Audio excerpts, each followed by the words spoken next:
राजस्थान के लाखों सरकारी कर्मचारियों को झटका, ओपीएस पर बड़ा फैसला लेने की तैयारी में सरकार।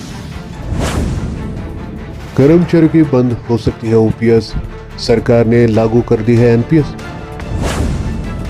कर्मचारियों का कहना है कि अगर सांसद और विधायक खुद अपनी पेंशन योजना में बदलाव नहीं कर सकते तो कर्मचारियों को इसका शिकार क्यों बनाया जा रहा है।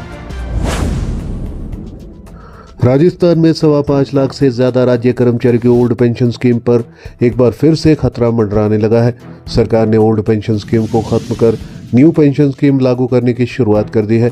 पहले फेज में घाटे में चल रहे निगमों, बोर्ड और आयोगों के साथ ही कुछ यूनिवर्सिटीज को भी ओल्ड पेंशन स्कीम खत्म करने की छूट दे दी गई है। प्रयोग के तौर पर अभी वहां लागू करने की कोशिश की जा रही है जहां कर्मचारियों की संख्या बेहद सीमित है। इस प्रयोग को लेकर कर्मचारी और उनके संगठनों ने अभी से विरोध शुरू कर दिया है। उन्हें इस बात की आशंका सताने लगी है कि कुछ दिनों बाद इसे पूरे राजस्थान में लागू कर दिया जाएगा।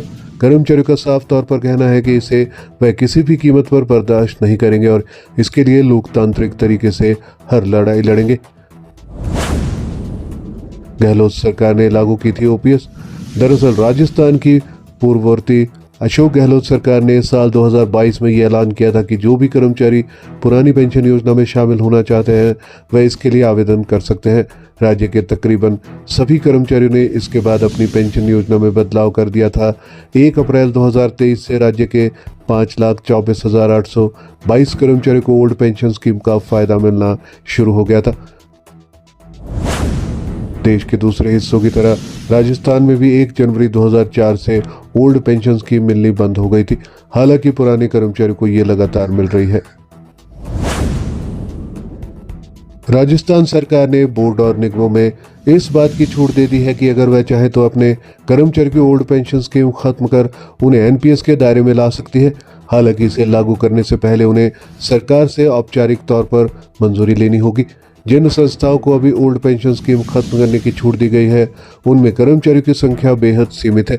ऐसे में वहां से विरोध की तेज आवाज नहीं निकल पा रही है। त्योहार के बाद तेज हो सकता है आंदोलन। सरकार के इस फैसले के बाद राज्य के दूसरे कर्मचारी और उनके संगठनों ने भी इसको लेकर विरोध शुरू कर दिया है। हालांकि विरोध के स्वर अभी धीमे हैं, लेकिन दीपावली और छठ के त्योहार के बाद इसे धार देने की तैयारी की जा रही है। कर्मचारियों का साफ तौर पर कहना है कि सरकार एक तरह का प्रयोग कर रही है। संस्थाओं के बाद इसे पूरे प्रदेश में लागू कर दिया जाएगा और 5 लाख से ज्यादा कर्मचारी को इसका खामियाजा भुगतना पड़ेगा। कर्मचारी फिलहाल अपने अपने दफ्तरों और कार्यस्थलों पर ही प्रदर्शन और नारेबाजी कर अपना विरोध जता रहे हैं, लेकिन उनका साफ तौर पर कहना है कि आने वाले दिनों में वह सड़क पर उतरकर आंदोलन करेंगे और जरूरत पड़ने पर कामकाज ठप कर हड़ताल पर जाने को भी मजबूर होंगे।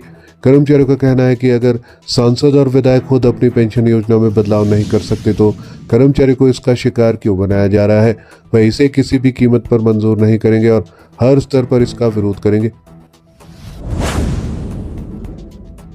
कर्मचारियों के साथ करेंगे आंदोलन, बोली कांग्रेस।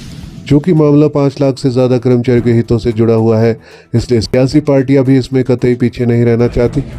विपक्ष ने भी आंदोलन कर रहे कर्मचारियों का साथ देने की बात कही है। कांग्रेस पार्टी के वरिष्ठ नेता और पूर्व कैबिनेट मंत्री प्रताप सिंह खाचरियावास का कहना है कि बीजेपी की मौजूदा सरकार किसी के हित के बारे में नहीं सोच रही है और वह सभी को परेशान करने में लगी हुई है। उनके मुताबिक कर्मचारी अगर इसे लेकर आवाज उठाएंगे तो कांग्रेस पार्टी उनके साथ खड़ी नजर आएगी। सरकारी कर्मचारी से करेंगे बात। दूसरी तरफ बैकफुट पर आई राजस्थान सरकार का कहना है कि जरूरत पड़ने पर कर्मचारी से बातचीत करने को तैयार है। राज्य के डिप्टी सीएम प्रेमचंद बैरवा के मुताबिक सरकार कर्मचारी से बातचीत करके ही कोई कदम उठाएगी। दूसरी तरफ इस बारे में बीजेपी के प्रदेशाध्यक्ष और राज्यसभा सांसद मदन राठौर का दावा है कि ओल्ड पेंशन स्कीम की जगह न्यू पेंशन स्कीम लागू किए जाने को लेकर कर्मचारियों में कतई कोई नाराजगी नहीं है। अब देखना यह होगा कि किसी कर्मचारी को नाराजगी के बाद राजस्थान सरकार अपने कदम वापस खींचती है या फिर ओल्ड पेंशन स्कीम को ही खत्म करती है।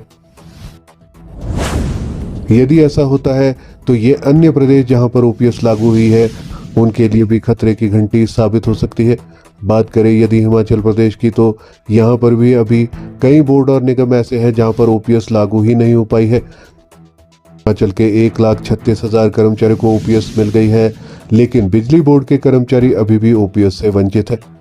ऐसे में यदि ओपीएस को खत्म करने की बात किसी अन्य राज्य में की जाती है तो उसका फर्क आने वाले समय में हिमाचल पर भी पड़ सकता है।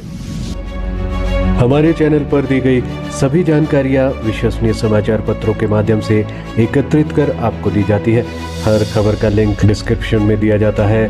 किसी भी खबर की पुष्टि हमारे लिए संभव नहीं है। आप हमारी मेहनत को लाइक, वीडियो को शेयर और चैनल को सब्सक्राइब जरूर करें।